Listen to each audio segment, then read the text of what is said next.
Hello and welcome back to episode 2 of the Fun Forecast. My name is Mike Owens, but I'm not the important one here. I don't have my name in the title. It's that one over there, UFC Bantamweight Rob Font. The other half of of this host and duo. Rob, how are things at you today in sunny Miami? I'm doing great, man. I can't complain, man. Look at this view. I'm in beautiful Miami. It's fight week. Yeah, I'm here with my boy Mike. So yeah, I'm good. How's everything? I'm very good. Listen, for anyone who stumbles across this video and doesn't give us a subscribe, come on, Rob is giving you first class content on Fight Week. He's got media obligations, he's cutting weight, he's brought the baby out to Miami for Fight Week. You've got to give us a subscription for this. Please do, man. No, please subscribe, guys. Please subscribe, man. This is pretty cool, man. Yeah, thanks for doing this with me, bro. No, the pleasure's all mine. The pleasure is all mine. Look, this is only our second episode, so we are still for anyone watching this, we are still finding our feet. But the primary aim of this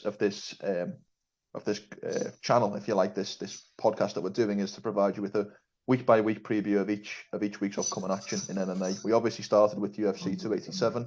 That episode will already have been released by the time this comes out. But today we're here to talk a little bit about UFC Kansas City. A little bit of a surprise when I read that Max Holloway and Arnold Allen were going to fight in Kansas City. Rob, what's your relationship like with Kansas? Have you been there before? I haven't been. I've been trying to go for a while. I heard they have amazing barbecue. Pretty cool spot, but I haven't been, man. Yeah, so yeah, it's like in the middle of nowhere, really. Like you don't see. I mean, I know the UFC is trying to get out to different states and different markets. So I guess that's a good thing, and I guess it forces me to get to Missouri and get some barbecue. Is there any rumors about UFC Boston potentially happening? I mean, I think I, South Carolina was announced for next month. What are the chances of Boston? yeah, I heard. I forgot what. I think they said August. I'm not sure, but I've heard they're coming back. I heard they're coming back. So pray they come back. Get me, my boy Calvin on there, Nick Fiore, we do our thing out there. The thing is, though, I would imagine with the Boston card, they've got to structure it around you and Calvin, which means they've got to structure it around Calvin's knee injury because they want him on that card and they want him fully recovered.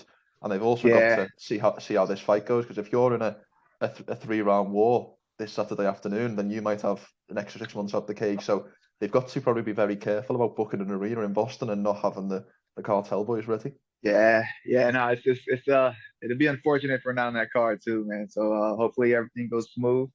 It might be a little too early for Cal, but yeah, man, it'll be a great night regardless. I mean, obviously UFC always puts on amazing cards, and it'll be a great night. If you need a fourth cornerman for that one, Rob, just give me a call. I'm only 5,000 miles away. We got to get you to the States, bro. We got to get you out here. It's happening. It's happening. Mike Owens to the States in 2023. It will happen. Don't you worry. But we're not here to talk about me or my trip out to the States. We're here to talk about, as I mentioned, featherweight main event in Kansas City. Number 1 ranked Max Holloway versus number 4 ranked Arnold Allen. Obviously, what's very interesting about this, Rob, is you've cornered against both of these guys. So give me a little bit of your breakdown against how you think this fight will play out. This is a fun fight, man.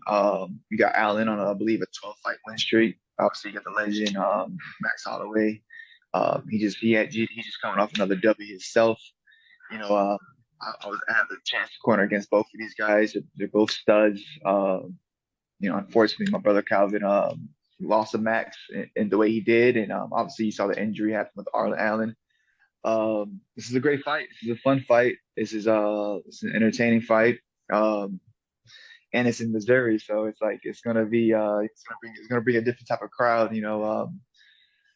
Yeah, I mean, I think as far as how I see this fight going, Max is always bring a lot of value, as you know. Arnold Allen's real technical, real methodical. He kind of he's with Faross and those guys, so I believe they're big on game planning and trying to really break down Max. But that's easier said than done. Man, Max is a bully. He's a beast.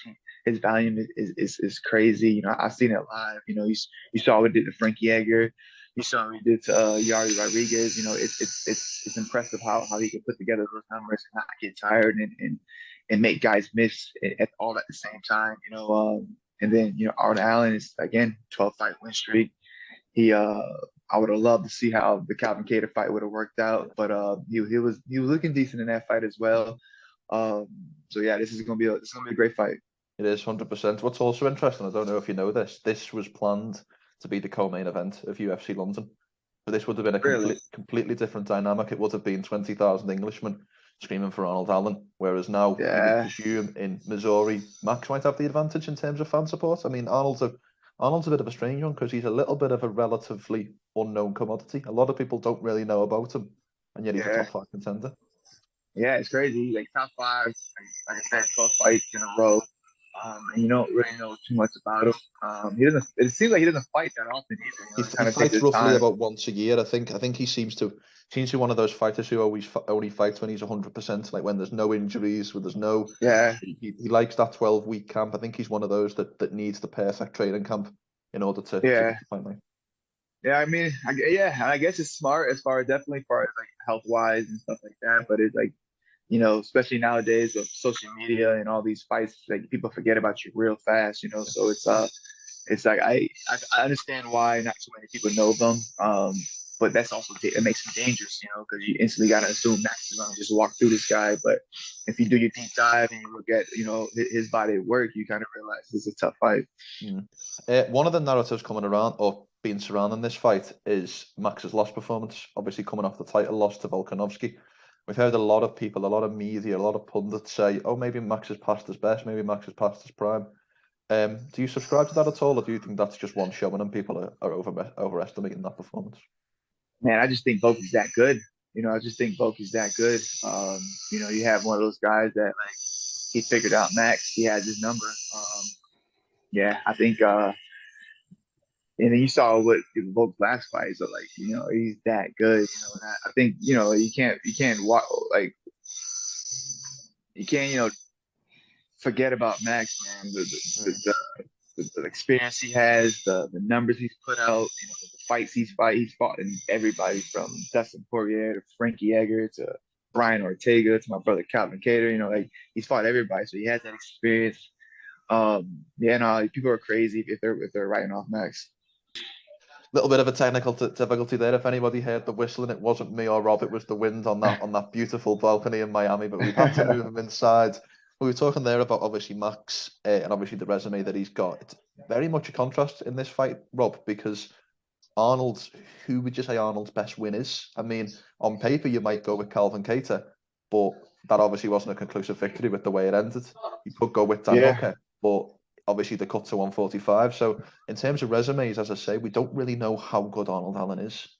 yeah, it's tough. Like you said, like he doesn't fight that often. He hasn't fought the who's, I guess you could say, in the 45 division, and we don't know how that Calvin Kattar fight would have played out. So it's hard. Obviously he's tough. He's been around. He's fought a lot of guys, but not the way Max has. Obviously, we've got Yair fighting Volkanovski for the title. Rumors are about July, August, so we could presume this is a number one contenders fight post that fight. The trouble is that if Max wins, I don't see them doing a fourth fight with Volkanovski anytime soon. So, what do you think happens if Max wins this fight? He's in a tough spot, man. It's an awkward spot for him because it's like, does he see the fourth fight again? Does he move up a weight class? He's done it before. Um, is the UFC kind of hoping Arnold Allen wins? It's Mm, it's yeah. awkward for him. You It's kind of probably like would he's in if you were the UFC brass, you would want the new contender in the running, wouldn't you? You wouldn't want Max to just be killing off number one contenders. yeah. So you definitely need him. Or you would want Yari to win, but then you could do that rematch. So he's in a weird spot, man. It's unfortunate, but as it happens when you're that good.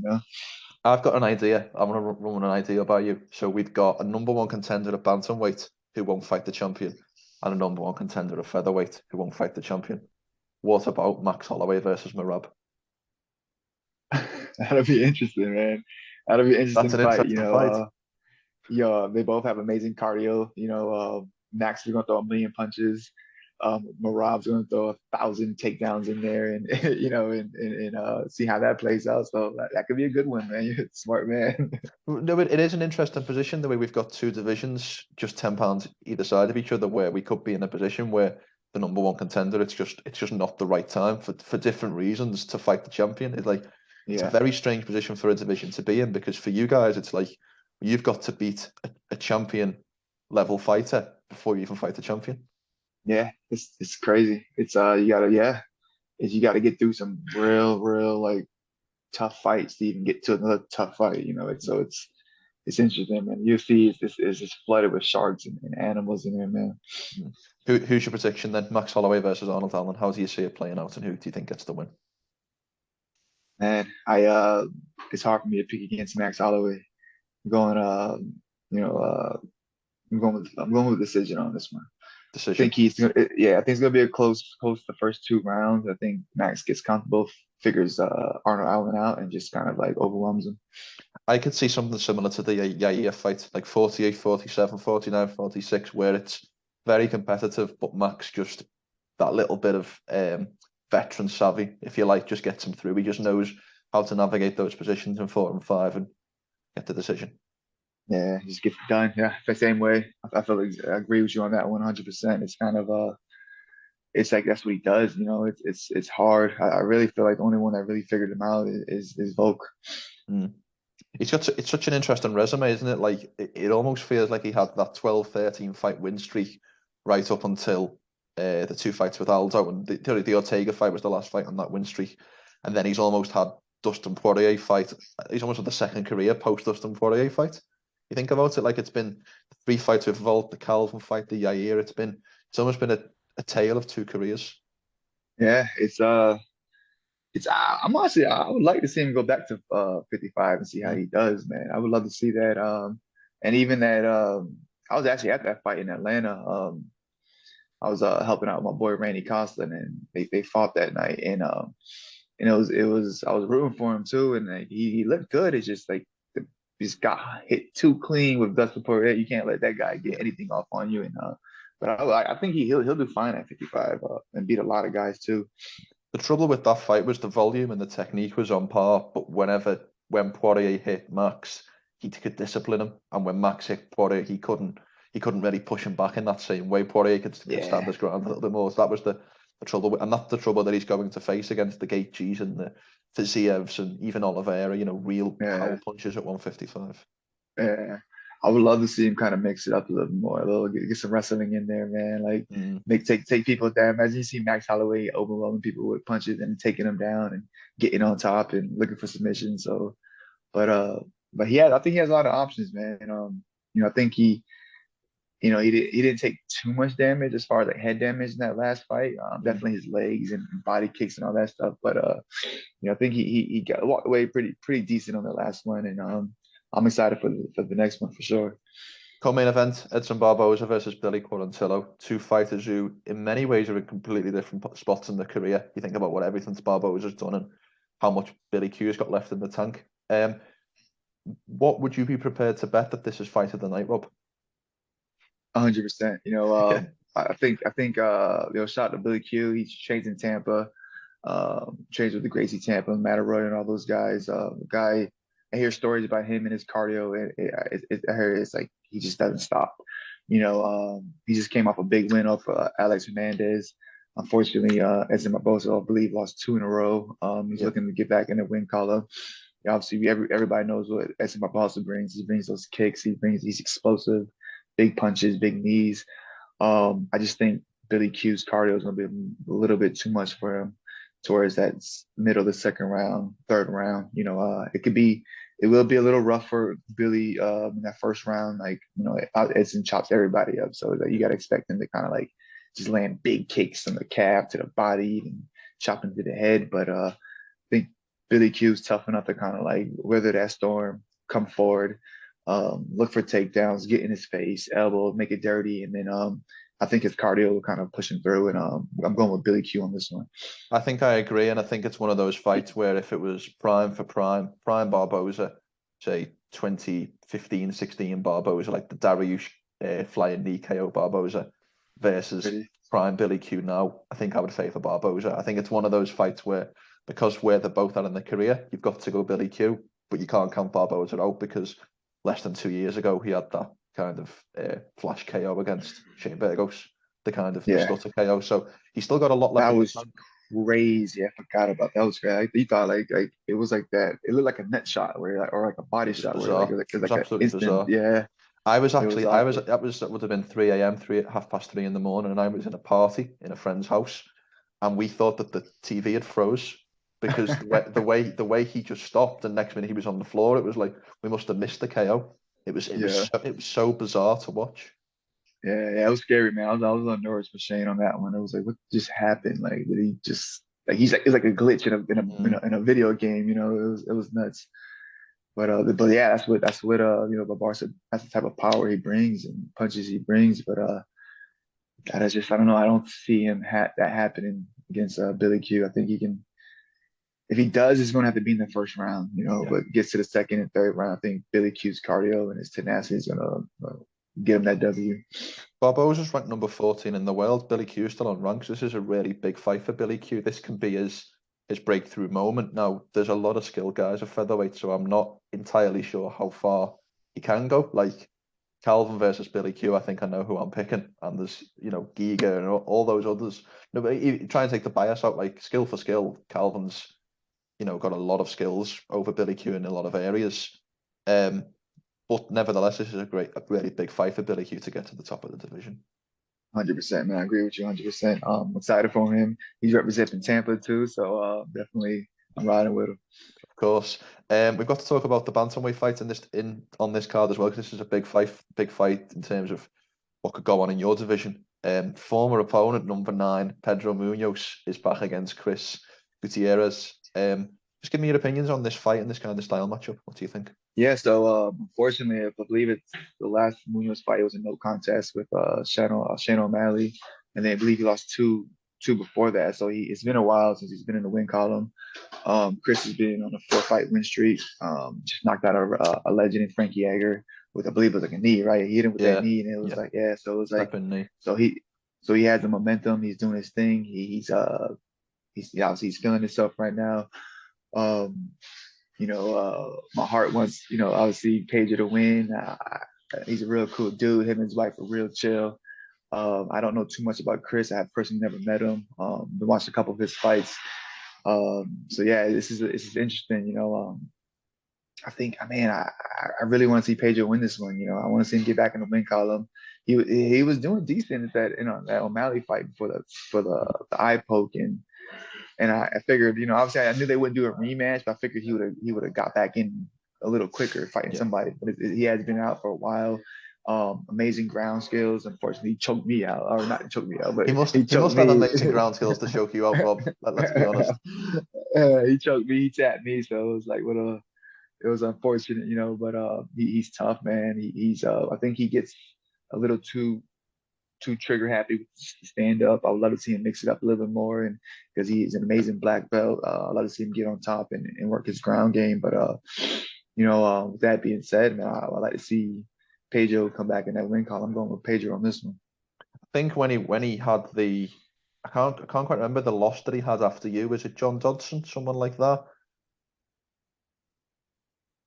Whatever, I gotta look whatever, it up. I whatever gotta it look was. it up. Not that it particularly matters right now, but he won 7 of 8, and that obviously ended. That run ended in the Cody Garbrandt KO, where they were just slugging right Going at it. hands. Yeah, Yeah, just a yeah. crazy one round war. But since then, he's obviously had big losses to the likes of Sterling, O'Malley on a no contest, but a couple of others, Frankie Edgar as well. So he seemed to have Dominic Cruz. Dominic Yeah, Cruz as well. So he seemed to have had that real purple patch in his career where he got the yeah. win over you and obviously Garbrandt and a couple of others, but maybe he's on the back end of his career now. I think he's 38, 37, something like that. So maybe this is a fight where Gutierrez can take over his spot in the division. Yeah. No, this is definitely his time, man. He's again, especially riding that momentum off of the Frankie Edgar win. You know, Pedro hasn't been as busy as he usually is. It's been, he's been thrown to the wolves, man. You say he's been fought Aljamain, Cruz, Aldo. Then got the long, lanky Sean O'Malley in there, and it obviously, unfortunately, didn't work out, and he hasn't fought in a while. So it is he's in a tough spot, and I'd love to see him get back to the win column. And man, it's just unfortunate, man, because it's like this game is crazy, man. There's so many ups and downs, and I think he's in that spot where like he needs his W. Mm. Number 9 versus number 13. If you win your fight at number 6, there's the possibility of a Pedro Munhoz rematch. Is that a fight that Yeah. you want, in all honesty? Because he is the only man to stop you in the cage. Is that a fight that you I, crave? yeah. A lot of respect for him. I would love to get that. But I would love to get something a little more closer to like that, to the, like top five, Yeah, of obviously. course. So, but if it works out, it's in the plans. I definitely would love to get that back as well. There's probably not that much chance of many rematches happening for you in terms of avenging losses, is there? Like Lineker's doing his thing at one championship. Sun Tzu just retired. Munoz Yeah, needs to probably win this one and then another one again to get Cheeto. Yeah, Cheeto. Cheeto. He Cheeto. just came Cheeto. out the loss. Like, I mean, I'm pretty sure they'll probably do the Peter Yan fight, but if that doesn't play out, man, I go out there and get my hand raised on Saturday, man. Cheeto will be another one to get in there with. I would love to get that rematch, man. I think that'll be the most I want. I want that rematch more than anybody else for sure. No, that makes total sense given how the fight went. As we talked about this last week or the week prior, you win the fight over 25 minutes, but you lose 15 seconds worth of moments, and Yeah, that's how the judging works. yeah, You could yep, have you could have had those 3 knockdowns in one round and lost the 10-7 and won the other 4 rounds, and you win the scorecard. It's just crazy. yeah. It's fucking nuts, man. It's I'm crazy. not. So. Let's get off the subject because you're going to get me upset as much as you. No, but Chris Gutierrez, I was checking his record. He's 7 wins, no defeats, and 1 loss, 1 draw, excuse me, in his last 8. His last 2 have been stoppages over Dana Bakary and obviously Frankie Edgar. So, how real of a threat do you think he is to the top of the division? Have you had much chance to have a look at him?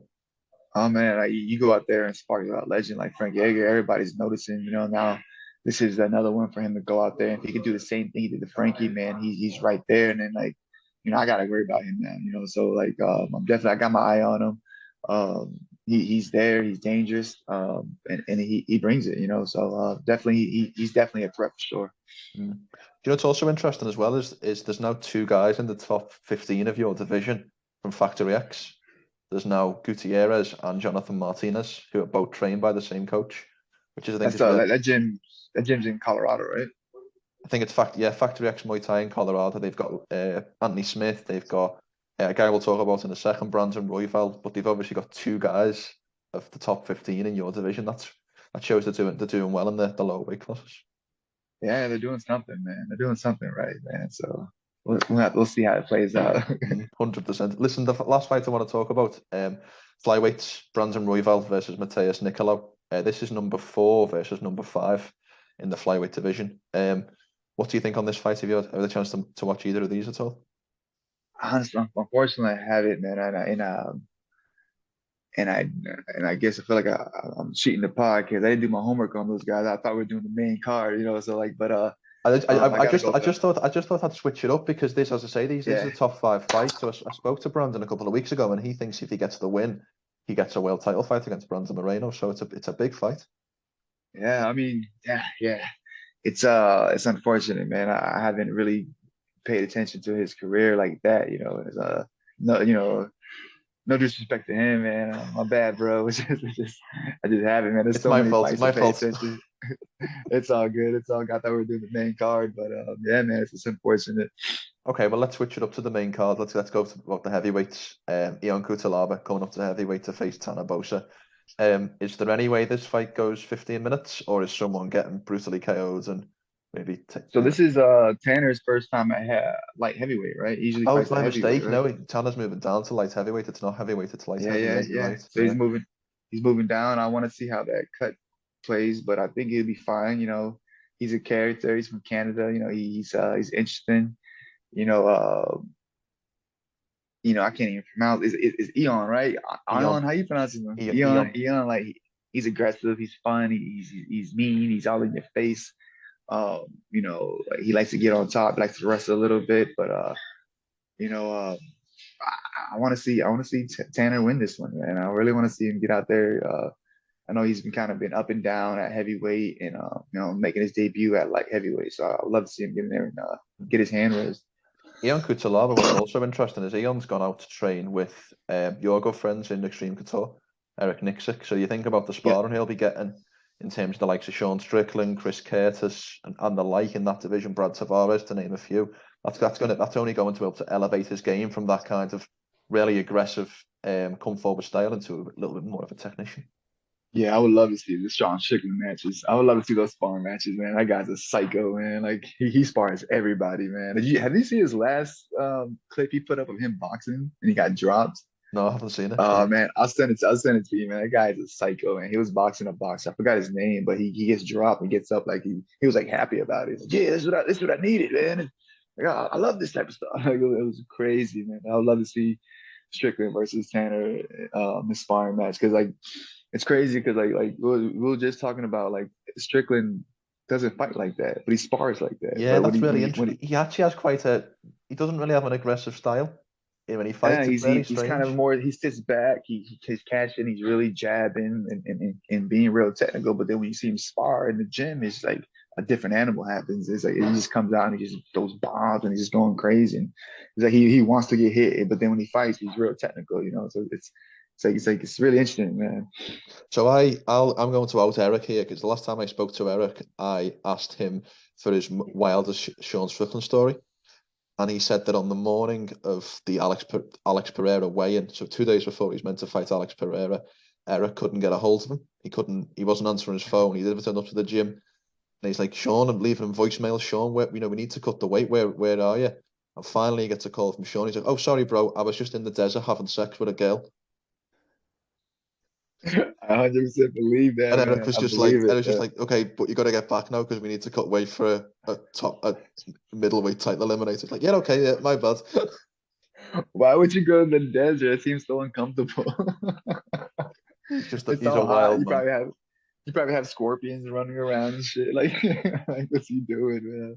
Yeah, and I believe it, man. I personally don't know Strickland. I've seen him around, like seen him at the PI, I've seen him at Extreme Couture, but he's always on, man. That guy you see on Instagram or on the interviews is literally him. That's how he is the whole time. You know, you can feel his presence in the room, and it's pretty funny. Well, some fighters have that. You know, he's not Colby Covington. He's not disrespectful for being disrespectful's kind of sake. But what Strickland is just unequivocally Sean Strickland. Like, he's not got no front. He'll talk like that to people in the gym, to people who are his friends, to media. He's just Sean Strickland all the time.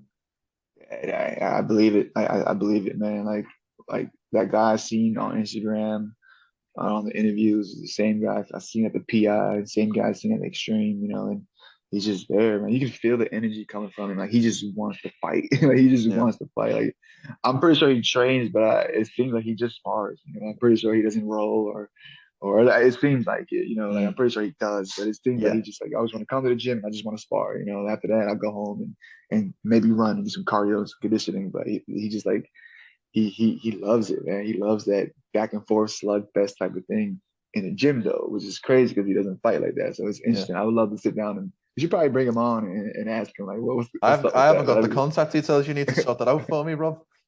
Yeah, we'll reach out to Eric and figure it out, man. Like, but I think we should bring him on and ask him like, oh, what's up with that? Like, that'd be pretty funny, man. We were just talking about that with Jake, and it's like Jake and Tyson. It was like he just loves to fight in the gym, but then gets real technical because you can watch some of his fights and pick up a lot of technique and off the jab, the way he moves and his lateral and his in and out movement. Even defensively sound. Obviously, you know, when he fought Pedro, he got caught, but like it's some good work. You know, you can watch it and pick up, but then I wouldn't recommend watching his sparring sessions though. No, like he just goes, man. Well, look, we've gone a little bit off topic there, but let's hope that Sean Strickland can provide some good sparring for Ion Cutelaba. I'm sure that'll be a great fight against Tanner Boser. Rob, anything to add on UFC Kansas City before we close? Man, I think it's gonna be a great card. Hopefully, I can get out there and enjoy some barbecue and watch these fights and see how. Cause I've never been. I was just talking to my fiance Kathy about it. Like I've never been out there, so it'll be pretty cool to get out there and watch these fights. But yeah, man, it's gonna be a great card. Tune in and let's go Max Holloway. Let's get that W.